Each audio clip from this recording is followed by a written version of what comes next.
I welcome you all to the channel globe outline, जहां पर मैं देश विदेश से जो भी यहाँ पर घटनाएं होती है उसकी जानकारी आप सभी को देता हूं। तो आज की न्यूज ना यहाँ पर थोड़ी सी देखिए अपडेटेड न्यूज है। War between France and Russia in Niger country. देखिए सभी को पता होगा कि नाइजर में जो कूप हुआ है, मतलब एक तख्ता पलट हुआ है। नहीं हुआ है तो कोई बात नहीं, इस वीडियो में आप जान लीजिएगा। तो देखिए उसी से रिलेटेड ना ये नाइजर कंट्री में जो हो रहा है उसमें मोस्ट प्रोबेबली नाइजर की तो देखिए कोई गलती थी ही नहीं। यहाँ पर जो दो नाम निकल कर आ रहा है उसमें है एक फ्रांस, दूसरा है रशिया और तीसरा मैं जोड़ूंगा तो यहाँ पर यूएसए भी आता है। तो देखिए यहाँ पर ऐसा क्या हुआ है कि जहां पर विदेशी ताकतों के वजह से यहाँ पर किसी कंट्री में यहाँ पर एक तख्ता पलट देखने को मिला है और उस कंट्री की स्थिति अभी बताई नहीं जा सकती, ऐसी कुछ हो रही है। तो सब जानने को मिलेगा इस वीडियो में, लेकिन वीडियो चालू करने से पहले मैं बता दूंगा कि और ऐसी इंटरेस्टिंग वीडियो अगर चाहिए होगी तो बिल्कुल द ग्लोब आउटलाइन को आप सब्सक्राइब कर लीजिए, क्योंकि ऐसी वीडियोस मैं आप सभी के लिए लाता ही रहूंगा डे बाय डे। तो चलिए शुरू करते हैं ये न्यूज के साथ कि देखिए आप सभी को पता होगा कि Niger soldier announces coup and presidential remove on national TV. हाँ बिल्कुल, यहाँ पर देखिए मिलिट्री ने यहाँ पर बिल्कुल जो गवर्नमेंट है, जो रनिंग गवर्नमेंट है उसको टेक ओवर कर लिया। और यहाँ पर जो साइड में वीडियो चल रही है उसमें आप देख सकते हैं कि किस तरीके के हालात यहाँ पर नाइजीरिया में बने। अब देखिए यहाँ पर ना आपको सबसे पहले मैं मैप के हिसाब से बता देता हूँ कि एक्चुअली में ना ये सब हुआ कैसे। तो देखिए यहाँ पर यह है वर्ल्ड मैप, यहाँ पर आपको दिख रहा होगा इंडिया और यहाँ पर है फ्रांस और इसके ऊपर आता है रशिया। अब देखिए नाइजर जो कंट्री है ना वो ये रही यहाँ पर जो अफ्रीका कॉन्टिनेंट में मिडिल कंट्री में मान सकते हैं। अब देखिए कंफ्यूज मत हो जाना, काफी लोगों को मैंने देखा है या फिर न्यूज में भी मैंने देखा है कि नाइजर को कंफ्यूज कर देते हैं नाइजीरिया के साथ, जबकि नाइजर और नाइजीरिया दोनों अलग अलग देश है।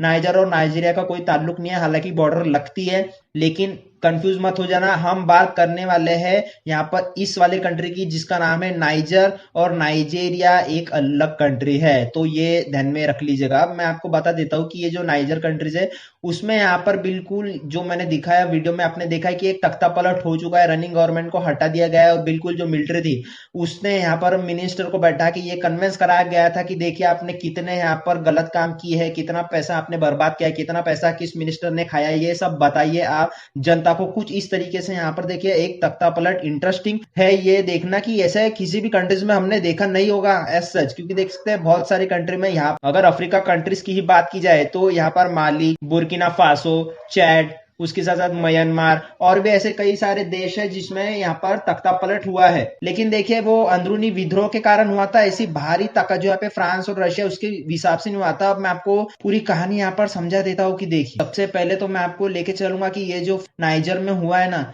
जिसकी आबादी रफली मेरे ख्याल से 27 करोड़ है और यहाँ पर जो मेजोरिटी रिलीजन फॉलो किया जाता है वो 99% लोग बताते हैं कि वो इस्लामिक धर्म को फॉलो करते हैं। देखो मतलब यहाँ पर दूसरे रिलीजन का एक भी नामो निशानी नहीं है, हालांकि 1% जो आता है 99 में से उसमें से कुछ क्रिश्चियंस है और कुछ एथनिक माइनॉरिटीज कम्युनिटीज होते हैं जो हर देश में पाए जाते हैं। तो यहाँ पर मेजर जो धर्म पाला जाता है रिलीजन वो यहाँ पर इस्लामिक है। अब देखिए यहाँ पर किसी भी कंट्री में आप जब देखोगे कि तख्ता पलट होता है तो यहाँ पर जनरली जो लोग होते हैं वो यहाँ पर उसका विद्रोह करते हैं, लेकिन देखिए नाइजर में ऐसा हुआ नहीं है। नाइजर के कुछ लोग यहाँ पर बिल्कुल रशिया का सपोर्ट कर रहे हैं, मतलब जो मिलिट्री का तख्ता पलट हुआ है नाइजर में उसका सपोर्ट कर रहे हैं कि हाँ बिल्कुल अच्छा हुआ, अच्छा हो गया कि मिलिट्री ने तख्ता पलट कर दिया। अब देखिए ऐसा क्यों हो रहा है, तो देखिए इसके पीछे काफी सालों पहले की स्टोरी है जो आपको समझना जायज होगा, क्योंकि देखिए जो नाइजर है ना, ये जो नाइजर कंट्री है वो कहीं ना कहीं था यहाँ पर फ्रांस का पार्ट। मतलब देखिए जब फ्रांस एक्सपांशन में लगा था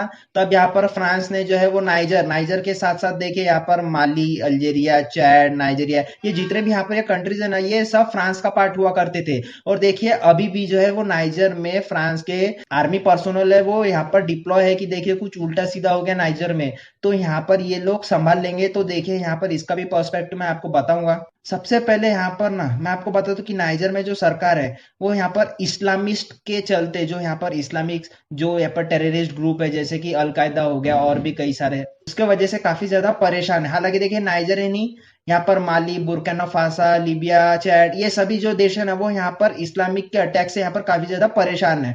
तो देखिए यहाँ पर हुआ क्या था, तो फ्रांस के तहत इन्होंने एक एग्रीमेंट किया था कि देखिए नाइजर ने बोला कि यहाँ पर फ्रांस की जो ट्रूप्स है वो नाइजर में भेज दीजिए ताकि ये जो अटैक्स हो रहे हैं ना इस्लामिक टेररिस्ट ग्रुप्स के द्वारा। तो ये कहीं ना कहीं आप रुकवा दीजिए, क्योंकि देख सकते हैं कि नाइजर, ये जो अफ्रीका नेशंस आते हैं, ये कहीं ज्यादा देखिए रिच कंट्रीज है, यहाँ पर ज्यादातर आपको पुअर नेशंस ही मिलेंगे। तो उसके रिगार्डिंग यहाँ पर ये जो अटैक होते थे, ये यहाँ पर इनको कई और गरीबी में धकेल दिया जाता था। तो देखिए नाइजर ने क्या किया, फ्रांस के ट्रूप्स को बुलाया, क्योंकि देखिए नाइजर जो है वो पहले से ही फ्रांस की कॉलोनी हुआ करती थी, चाहे वो नाइजर हो जाए या उसके आसपास के देश हो जाए। तो देखिए यहाँ पर फ्रांस ने अच्छी तरीके से यहाँ पर ट्रूप्स भेजे भी। अब देखिए यहाँ पर फ्रांस ने ट्रूप्स की भेजे, क्योंकि ये जो नाइजर या फिर इतना जो इलाका है ना, वो काफी यूरेनियम रिच है, और यहाँ से गोल्ड, पेट्रोल, यूरेनियम निकाल के फ्रांस अपनी जो है वो इकोनॉमी स्ट्रॉन्ग करता था। क्योंकि देखिए नाइजर इतनी सेल्फ डेवलप कंट्रीज है नहीं कि ये खुद ही एक्सट्रैक्ट करे, खुद ही उसको रिफाइन करे और खुद ही दूसरे देशों को बेचे। तो यहाँ पर कहीं ना कहीं फ्रांस के काफी सारे बिजनेसेस सेटअप है नाइजीरिया में, जो यहाँ से ये सब जो नेचुरल रिसोर्सेज है वो निकाल के बेच के पैसा कमाते थे। हालांकि नाइजर को यहाँ पर कुछ भी नहीं मिलता था।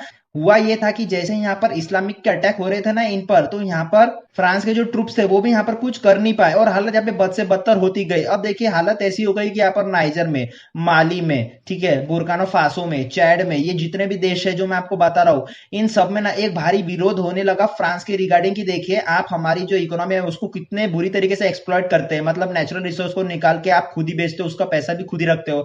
हालांकि डेवलपमेंट के नाम पर यहाँ पर हम जैसे देशों को कुछ मिलता है नहीं, ऊपर से जब हम पे अटैक होते हैं यहाँ पर अलकायदा जैसे ग्रुप से, तो भी आपकी जो ट्रूप्स है जो आपने भेजे हैं वो यहाँ पर कुछ कर नहीं रहे। तो देखें यहाँ पर ना इसी के रिगार्डिंग यहाँ पर नाइजर में ऐसे नारे लग रहे हैं कि रशिया को हम अंदर आने देंगे और फ्रांस को बाहर निकालेंगे। इसलिए देखिए आपने थंबनेल में भी यही देखा होगा कि यहाँ पर वार बिटवीन फ्रांस एंड रशिया, क्योंकि देखिए फ्रांस यहाँ पर जो ट्रूप्स भेजता था उन्होंने तो यहाँ पर नाइजर में कुछ किया नहीं। तो इनका मानना है कि रशिया का जो वैगनर ग्रुप है, हाँ, जिसने हाल ही में रशिया के पुतिन को भी निकालने की कोशिश की थी, मतलब रशिया में भी तख्ता पलट करने की कोशिश की थी, वो यहाँ पर बिल्कुल लाइमलाइट में आ गया है। अब क्यों आ गया है, तो देखिए मैं जो आपको ये जो मैप में बताया था ना कि यहाँ पर माली है, बुर्किना फासो है, चैड है, इसमें भी ना तख्ता पलट हुआ है। हाँ बिल्कुल, यहाँ पर इनकी कोई रनिंग गवर्नमेंट है नहीं इन 3-4 देशों में। हालांकि देखिए जो अभी नाइजर में है ना, वो 3-4 कंट्रीज नहीं, इनको काफी ज्यादा उत्साह है कि देखिए अभी समय आ गया है कि आप तख्ता पलट कर दीजिए। क्यों? क्योंकि देखिए माली में तो 3 बार यहाँ पर तख्ता पलट देखने को मिला है, एक 2012, दूसरा 2020 और तीसरा ही 2021 में। 9 महीने के अंदर अंदर आपको 2 तख्ता पलट देखने को मिले हैं। अब ये ऐसा हुआ क्यों है? क्योंकि देखिए इनके आसपास भी ना फ्रांस की ट्रूप थी, जिनकी वजह से काफी ज्यादा परेशान हो गए। तो एट द एंड इन्होंने क्या किया, इन 3 देशों ने यहाँ पर रशिया की हेल्प ली, रशिया के ट्रूप्स मंगाए, और तब से इनका ऐसा मानना है कि यहाँ पर अटैक जो है वो काफी ज्यादा कम हो गए। अब देखिए इनका इन्फ्लुएंस यहाँ पर नाइजर में भी पड़ गया, और यहाँ पर नाइजर की जो आर्मी थी, मिलिट्री थी, उन्होंने यहाँ पर रनिंग गवर्नमेंट को ही हटा दिया। अब देखिए यहाँ पर ना और इंटरेस्टिंग मैं आपको बात बताता हूँ, इसलिए यहाँ पर ऐसे सारे जो झंडे हैं, यहाँ पर देखिए ये रशिया का झंडा है जो यहाँ पर नाइजर में काफी अच्छी तरीके से फड़काया जा रहा है। उसी के साथ साथ एक नहीं ऐसे कई सारे फोटोज आपको देखने को मिलेंगे सोशल मीडिया पे। अब देखिए यहाँ पर काफी सारे इंटरेस्टिंग मोड है, उसमें से एक इंटरेस्टिंग मोड ये है कि नाइजर के जो नेबर्स हैं वो यहाँ पर ये बता रहे हैं कि अच्छा हुआ ये जो कूप हुआ वो गरज का था। अब ये कौन से देश है? तो वही है जो मैंने बताया, बुर्किना फासो, माली और चैड। इन्हीं देशों ने कहा है कि हाँ बिल्कुल ये जो भी हुआ वो अच्छे से हुआ, और यहाँ पर हम इसकी आलोचना बिल्कुल नहीं करते। अब देखिए एक ग्रुप है, वेस्ट अफ्रीकन कॉन्टिनेंट का एक ग्रुप है जिसको हम कहते हैं इकोवास। अब ये क्या है? तो यहाँ पर है economic community of West African state. अब ये ग्रुप बनाने का यहाँ पर मकसद क्या था? तो देखिए मकसद यहाँ पर एक ही था कि यहाँ पर जो रीजनल पीस एंड सिक्योरिटी उसको मेंटेन किया जाए, और आपस में जो अपना कॉपरेशन है वो बढ़ाए, ट्रेड से रिगार्डिंग, डिफेंस से रिगार्डिंग, और कई जो यहाँ पे काफी ज्यादा एशियन में भी आपने ये ग्रुप्स देखे होंगे।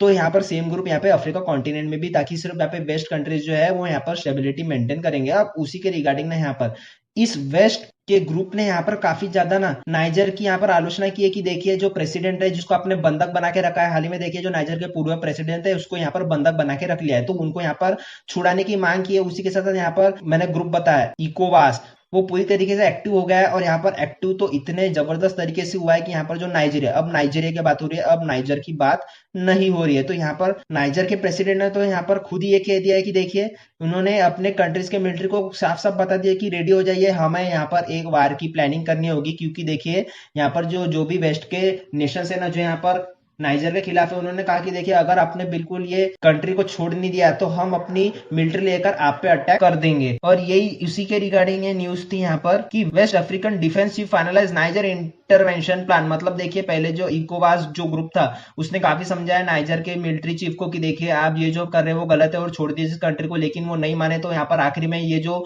इंटरवेंशन प्लान है वो एक्टिव हो गया है कि देखिए हम जितने भी कंट्रीज है जो यहाँ पर नाइजर के विरुद्ध में खड़े हैं, हालांकि कुछ कंट्रीज छोड़ के, जैसे मैंने बताया था बुर्किना फासो, चैड और माली, इन सब देशों को छोड़कर बाकी जितने भी देश है वो यहाँ पर आके नाइजर में हमले की प्लानिंग कर सकते हैं। तो देखिए यहाँ पर सिचुएशन जो है वो काफी टेंस है और आने वाले समय में कुछ भी हो सकता है। और जहां तक कि नाइजर की बात हो तो यहाँ पर इनके जो चीफ, यहाँ पर मिलिट्री चीफ है या फिर जो कूप के लीडर है, उन्होंने यहाँ पर यही कहा कि हम रशिया के साथ बात में कि जो वैगनर ग्रुप है उसको यहाँ पर नाइजर में लाया जाए और यहाँ पर जितने भी देश हम पर आक्रमण या अटैक की कोशिश कर रहे हैं ना, उन सबको हम असली जवाब दे पाए। क्योंकि उसमें देखिए फ्रांस भी है, यूएसए भी है, नाइजीरिया भी है और आसपास के जितने भी देश है जो नाइजर को यहाँ पर बिल्कुल एक अटैक की धमकी दे रहे हैं, वो सारे देश को यहाँ पर हमले से उड़ाने की बात यहाँ पे नाइजर ने की है। और जहां तक ये बात करूं नाइजर कूप की, तो देखिए ये न्यूज थी 26 जुलाई की और उसी के बाद ना ये पुतिन का मास्टर स्ट्रोक आता है, ये जिसके बारे में मैंने प्रीवियस वीडियो में भी चर्चा की थी कि Putin promises free grain to 6 African nations. अब उसमें हो सकता है मोस्ट प्रोबेबली कौन से कंट्रीज है कौन से नहीं है, निकल नाइजर हो सकता है। क्यों ऐसा मैं कह रहा हूँ, क्योंकि देखिए यहाँ पर तख्ता पलट होने के बाद ही ना यहाँ पर ये न्यूज निकल कर है। क्योंकि देखिए रशिया जो है वो यहाँ पर सैंक्शनों के तले घिरा हुआ है, रशिया को ज्यादा से ज्यादा पैसों की गरज है ताकि वो यूक्रेन को कब्जा पाए। अब हाल ही में न्यूज ऐसी आई है कि यहाँ पर रशिया को कोई सपोर्ट मिल नहीं रहा है, तो उसने देखा अफ्रीकन कंटिनेंट को। और देखिए मानी बात तो ये भी मानी जा रही है कि यहाँ पर जितने भी नाइजर में हो रहा है ना मिलिट्री तख्ता पलट, ये सिर्फ रशिया की वजह से हो रहा है। जैसे मैंने बताया था कि माली में हुआ, बुर्किना फासो में हुआ, चैड में हुआ, अब नाइजर में हुआ, तो ये सारे तख्ता पलट अफ्रीका में रशिया करवा रहा है। क्यों? क्योंकि रशिया को पूरे अफ्रीका का कंट्रोल चाहिए और जिस तरीके से यूएसए का सपोर्ट है यूक्रेन को, तो उस समय यहाँ पर अफ्रीका का सपोर्ट रशिया लेना चाहता है। तो इसी के रिगार्डिंग ना यहाँ पर ये सब हो रहा है। अब देखिए मैं आपको यहाँ पर एक क्लियर सिनेरियो बता देता हूँ कि यहाँ पर नाइजर में फ्रांस के 1500 ट्रूप्स डिप्लॉय है, यूएसए के 1150 ट्रूप डिप्लॉय है, रशिया की वैगनर आर्मी आने की यहाँ पर तैयारी कर रही है नाइजर में। तो एक बहुत बड़ा यहाँ पर युद्ध देखने को मिल सकता है और एट द एंड में यही कहूंगा कि नाइजर को इसके लिए तैयार होना चाहिए। क्यों ऐसा कह रहा हूं? क्योंकि देखिए अफ्रीका के इकोवास का अलग ग्रुप, रशिया का अलग ग्रुप, यूएसए के अलग ट्रूप, फ्रांस के अलग ट्रूप, उसी के साथ साथ नाइजर के अलग यहाँ पर मिलिट्री है। अगर ये सब आके नाइजर में यहाँ पर लड़ेंगे तो सोच लीजिए यहाँ पर नाइजर की पॉपुलेशन, जनता, उसका क्या होगा। तो देखिए वीडियो को और लंबा ना करते हुए मैं वीडियो यहीं पे रोकना चाहूंगा और यहाँ पर इन द फ्यूचर और कई सारे अपडेट्स होंगी। अगर कोई बड़ी या फिर कुछ बताने लायक अपडेट होगी तो मैं जरूर से यहाँ पर इस पे एक डेडिकेटेड वीडियो ले आऊंगा, लेकिन आज के लिए मैं वीडियो यहीं पे रोकना चाहूंगा। एंड जाने से पहले एक कोट की life is a long lesson in humility, so be safe, be strong, be active with globe outline.